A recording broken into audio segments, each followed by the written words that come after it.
My dear all, through this video we will know about the chapter The Lost Child. यह आपके class 9th की है. First we have to know about it is written by Mulk Raj Anand. Mulk Raj Anand was born on 12th December 1905 and went forever 28th September 2004, and he was born in Peshawar, India. That means मैं जिस समय की बात कर रहा हूं उस समय पेशावर जो है इंडिया में था, but at present Peshawar is in Pakistan. You know very well. So through this chapter we will know each and everything. You all have to watch complete video. What can one learn? What can one learn? A child's most sought after prize is his parents, which is realizes after losing them in the mailing crowd. In this story, the child and his parents are nameless. इस story में बच्चे का नाम कहीं भी mention नहीं किया गया है, न ही पेरेंट्स का कोई नेम दिया गया कि ये इनके मम्मी पापा थे, इनके ये बच्चा है जो कहीं खो गया है. Okay. In fact the writer has named no one. Writer ने किसी का नाम नहीं डाला. Despite this the story never goes dull and at any moment. That's the true beauty of story telling. यानी आप जब इस पूरे वीडियो को देखोगे, पूरे स्टोरी को जानोगे, पूरे चैप्टर्स को जानोगे, तो बिल्कुल आपको इतनी तो जरूर समझ में आ जाएगी कि ना किसी का नाम है, ना पेरेंट्स का नाम है, ना बच्चे का नाम है. इसके बाद भी यह स्टोरी आपको कहीं भी बोर फीलिंग नहीं होती है. कुछ ऐसा नहीं लगेगा कि उसमें दम नहीं है, कुछ ऐसा नहीं लगेगा कि मीनिंगफुल नहीं है. बिल्कुल बहुत कुछ सीखने को मिलेगा. तो आप क्या कीजिए, पूरा का पूरा वीडियो देखिए. देखिए बिल्कुल आपको कितनी समझ में आएगी कि स्टोरी के थ्रू मुल्क राज आनंद ने क्या बताना चाहा. ओके, कंटिन्यू बने रहिए. Characters. If I'm talking about characters of the story, there are 4 characters without any names. I have told already कि राइटर ने कोई भी नेम को मेंशन नहीं किया. The child, his parents, and the unknown man who tries to console the lost and sobbing child.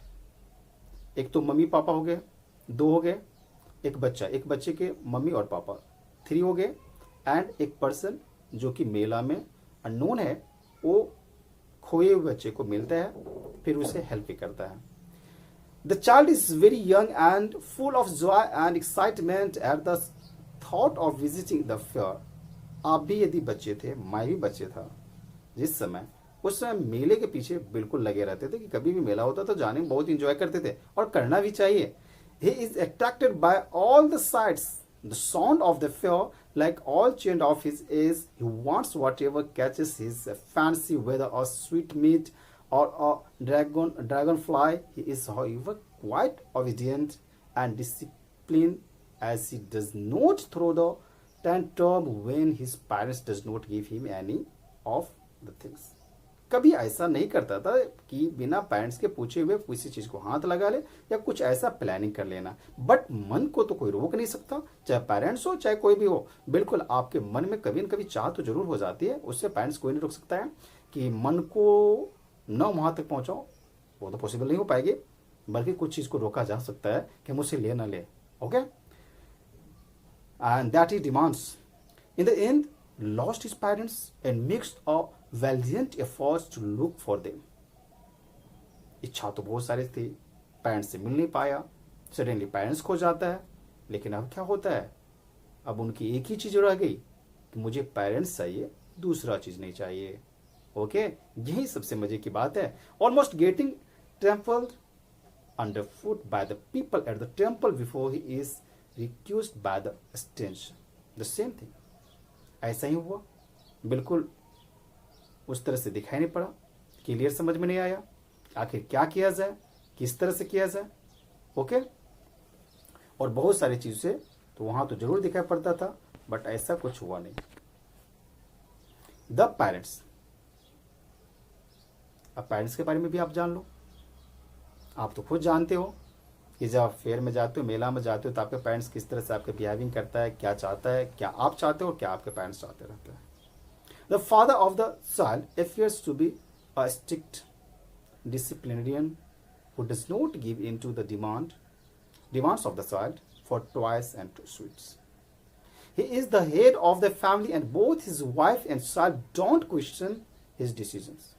उनके पापा कोई कभी मेला में बोला ही नहीं कि बेटा you want to take something, ऐसे कभी उन्होंने ऑफर किया ही नहीं। In fact he seems to be leading the family expecting them to follow him without dawdling. लेकिन आप जानते हैं कभी कभी जो पेरेंट्स, जो हेड हैं, वह जब डिसाइड करते हैं तभी फाइनलाइज हो पाती है, तभी कुछ मिल पाता है। यदि आप या मैं भी, जब मुझे भी थोड़ा सा याद है ऐसा होता है, अब तो थोड़ा सा समय बदल गया, बिल्कुल ऐसा होता है कि जो हेड है, जो मेरे साथ हैं, वही जो फाइनल करेंगे वही होगा। The mother has been described as a typical loving mother who tries to soften the disappointment of the child by diverting his attention from the objects that he wants to possess. कभी कभी उसके मन में ये बात आता था, जरूर बच्चे के मन में, कि यह सामान ले लूँ, यह अच्छा है, उसके मुंह में पानी भी आ जाता था। बिल्कुल बच्चे हैं तो ऐसा होगा ही, ऐसा होता था उस चाइल्ड को। This seems to be torn between her husband and her child as she struggled to keep pace with her husband and at the same time keep her child from straying. At some point, her attention seemed to have wavered when her child gets separated from her. लेकिन माँ तो माँ होती है, mummy तो mummy होती है। जब वो लेडी जरूर जानती थी, बच्चे की मम्मी जरूर जानती थी कि जब तक बच्चे का पापा फाइनल ना करे तब तक कुछ किया नहीं जा सकता है। ओके, सो हमेशा वो ये ट्राई करती थी कि बच्चे के मन में जाएगा, लेकिन हम उसका ध्यान जो है कहीं और तरफ ले चलें। अब आगे देखिए, आगे क्या बताया आपको। इतना तक तो आपको बहुत इजीली समझ में आ गया होगा। Now I am talking about the stranger. I have told about child, parents और फेयर में बच्चे ने किस तरह से देखा और बच्चे के साथ क्या होता है। Now you have to know about the stranger person. The stranger appears to be a kind-hearted man who rescues the lost child from under the feet of people thronging outside the temple. जो वो बच्चा खो जाता है, यानी बच्चे में mummy papa के साथ रहता है, लेकिन एक समय ऐसा होता है कि बच्चे खो जाता है, तब वो लोगों के बीचों बीच गुजरते हुए आगे बढ़ता है टेम्पल के पास वो आगे जाता है और वहाँ पर जहाँ पे अनाउंस करते रहता है वहाँ तक पहुँचता है। वहाँ पर एक अजनबी आदमी मिलता है, लेकिन वो काइंड पर्सन रहता है, काइंड हार्टेड पीपल रहता है, मैन रहता है। He tries hard to stop the child from weeping by offering him all the goodies at the fair and appears to be genuinely concern to restore the child to his parents. वो gentleman ये चाहता है कि बच्चे कोई भी सामान लेकर के, मेला में जितना भी अच्छा सामान है जो बच्चे को बच्चे लाइक जिसे करता है, वो सामान ही बच्चा ले ले और फिर कहीं ना कहीं रोना बंद कर दे। फिर वो अपने ये बच्चे जो इनके पास है, अजनबी के पास, वो उनके पेरेंट्स को हैंड ओवर भी कर दे। लेकिन क्या ये पॉसिबल है, वो भी आप जानोगे। होगा, क्यों नहीं होगा, बिल्कुल होना भी सही है। No you have to know about the chapter. यहाँ पढ़ाइए, थोड़ा सा और डिस्क्राइब करके जान लेते हैं। आई थिंक कि आपका डाउट रहेगा ही नहीं कि आखिर स्टोरी में क्या हुआ था। The story said in an Indian village around the time of independence. See, during springtime, the story offers a look into a period of time in history when changing seasons were celebrated the fairs. You know very well कि जो भी गांव के area में रहते हैं, गांव में जब सीजन बदलते रहते हैं तो सीजन में अलग अलग तरह के मेला लगती है। Okay, which offered simple pleasure like the sweet meat seller, flower seller, a snake charmer, balloon seller and many more. आप जब मेला में जाते हो तो मिठाई की दुकान से लेकर के, खेल खिलौने की दुकान से लेकर के, फ्लावर की दुकान से लेकर के, अलग अलग तरह के जादू टोने वाले से लेकर के, अलग अलग तरह के और भी बहुत सारी एंजॉयमेंट की रहती है और झूला भी देखने को मिलता है। ये तो बिल्कुल सही है। And the time period influenced further by the mention of the modes of transportation such as people riding on horses on the roads, yes, इस तरह का भी रहता है मेला में कि हॉर्स राइड रहता है, कुछ तो झूले वाले भी रहते हैं, गोल गोल झूलते रहते हैं, उसमें भी हॉर्स राइड रहता है। झूला में हॉर्स बना हुआ रहता है उड़ने का, उस पर बच्चे बैठ जाते हैं, उसे भी हॉर्स राइड भी बोलते हैं। ठीक है, गो राउंड, गो, ओके, तो उसे भी आप कह सकते हैं। और while others road in the bamboo and bull cart, अलग अलग तरह के और भी चीज़ें मिलती है जहाँ पर लोग एंजॉय करते हैं, बच्चे भी एंजॉय करते हैं। No, what is the theme of this story, you all have to know. ये चीज़ बहुत ही जानना जरूरी है कि इस स्टोरी का थीम क्या है जो हम पढ़ने जा रहे हैं, जानने जा रहे हैं। The story highlights the value of relationships over natural goods. Okay, the child realises the true value of his parents. My dear all, I want to say same, मैं भी यही बात बताने चाह रहा था अभी तक कि आखिर हमें क्या मिलती है। बच्चे जब खो जाते हैं तो आखिर क्या सीखने को मिलता है बच्चे को। आपको भी सीखना चाहिए, हमें भी सीखना चाहिए। Okay, the child realises the true value of his parents once he is separated from them. जब बच्चे उससे अलग हो जाते हैं, सेपरेट हो जाते हैं, यानी मम्मी पापा अलग हो जाते हैं और वो बच्चा अलग हो जाता है, तब जानते हैं कि पेरेंट्स की वैल्यू क्या है। नहीं तो ऐसे कहाँ, ऐसे तो घर में पेरेंट्स की क्या कितनी वैल्यू मिलती है बच्चे खुद अपने आप को समझते हैं। यानी बच्चे अपने आप बातों पर रिजिड हो जाते हैं, फिर बोलते हैं नहीं पापा मम्मी ये सब करो। ओके, लेकिन यहां पर ये वैल्यू जरूर समझ में आ गया उनको कि जब वो अपने मम्मी पापा से बिछड़ जाता है। It also sets light on the universal fear of children and parents of getting separated from the one another and the result of such a calamity as seen from the eyes of a little child. उस बच्चे की आंखों में जो दिखने लगा जब वो अपने मम्मी पापा से बिल्कुल अलग हो गया, ये बातें उसमें बिल्कुल दिखने लगा कि जब हम पापा मम्मी से दूर हो जाते हैं या पापा मम्मी मुझसे दूर हो जाता है तो फिर मुझ पर क्या गुजरता है वो तो दिखाने की जरूरत नहीं है, वह तो चेहरे पर दिखता है, वह तो आंखों में दिखते रहता है। क्योंकि बच्चे जब खो जाता है, बच्चे जब सेपरेट हो जाता है, बच्चे जब अलग हो जाता है तो बिल्कुल देखने को मिलता है। Title justification, because you have to know about the title कि टाइटल कहां तक यह सही है। The title beautifully captures the reactions of the child to the world around him before the and after he is lost। यानी lost होने से पहले उसका किस तरह से रिएक्शन था, मेला में कितना खुशी खुशी हुआ था, कितना एंजॉय करता था, कभी बटरफ्लाई के साथ रास्ते में चलते समय, कभी अलग अलग तरह की दुकान पर उनकी विलिंग आ जाती थी कि ये मुझे मिले, ये अलग अलग तरह की डिजायर थी। लेकिन जैसे ही बच्चे अपने मम्मी पापा से दूर हो गया तो फिर कुछ और हो गया। Okay, world around him before and after he is lost. The lesson is about an event that takes place in the life of a child who gets lost in a fear. It expresses the fears, anxieties, and worries of this very young child who is separated from his parents due to his fascination with the world around him. When he gets lost and separated from his parents, however, his fascination with the world around is also lost. पूरे साफ साफ बताया गया बच्चे के मन में बहुत सारे डिजायर थे, बहुत कुछ थे अलग अलग तरीका के, मम्मी पापा के बारे में नहीं, सामानों के बारे में जो मेला में मिला। लेकिन जैसे ही वो लॉस्ट हो जाता है तो बिल्कुल वह सारी चीजें उसकी लॉस्ट हो जाती है। यानी उसकी विलिंग्स वो है, जो डिजायर, जो मन में बहुत सारी चीज खाने पीने की, एंजॉय करने की थी मेले में, वो सब कुछ खत्म हो जा रहा है। अब सिर्फ एक ही चीज दिखाई पड़ता है और वह है उनके पेरेंट्स। और जब उनके पेरेंट्स उनके पास में था तो उन्हें मेला के कुछ और भी चीजें अच्छी लगती थी। ओके, ये भी बहुत मजे की बात है।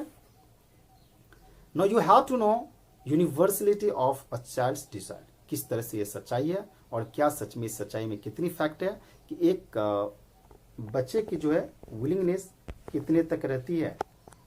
Okay, the underlying theme of the story, the lost child is the universality of a child's desire for everything that he claps his eyes on। वो अपने आंखों से जो भी चीज को देखता है उनकी एक बार मन में जरूर आ जाती है यह भी चीजें मुझे मिले, चाहे वो खाने पीने को, एंजॉय करने की हो, खेलने वाली चीज हो। ओके, बिल्कुल होती है। All that the child witnesses from the twice lining the street to the dragon flies in the mustard field to the snake swing to the tunes of a snake charmers pungi obsesses the child. It is a visual assault on his senses. He looks at everything in wonder. His senses almost rejoicing at being alive. His parents, on the other hand, are like a parental control filter, making him abstain him from the lure of the illusionary world, as if secretly knowing that what he needs most is something else entirely. बच्चे के मन में बातें तो आती है, willing आती है, डिजायर आती है कि मुझे ये चाहिए, मुझे ये लेना है, लेकिन कहीं ना कहीं एक स्टॉपेज है, रोकने वाले हैं, स्टॉप करने वाले हैं, फिल्टर करने वाले हैं, और वह है उनके पापा। जो पापा हेड है, और पापा जब तक करेंगे फाइनल नहीं, तब तक वह सम्मान नहीं मिलेगा। लेकिन बच्चे के मन को तो हम नहीं रोक सकते हैं। बच्चे के मन में बहुत सारी बातें आती है, बच्चे बहुत कुछ विलिंग करते हैं, बहुत कुछ चाहते हैं, और चाहना भी चाहिए। बच्चे क्यों नहीं चाहना चाहिए? In the end, when the child loses his parents, he understands what his parents' silent gestures and reprimands were trying to teach him.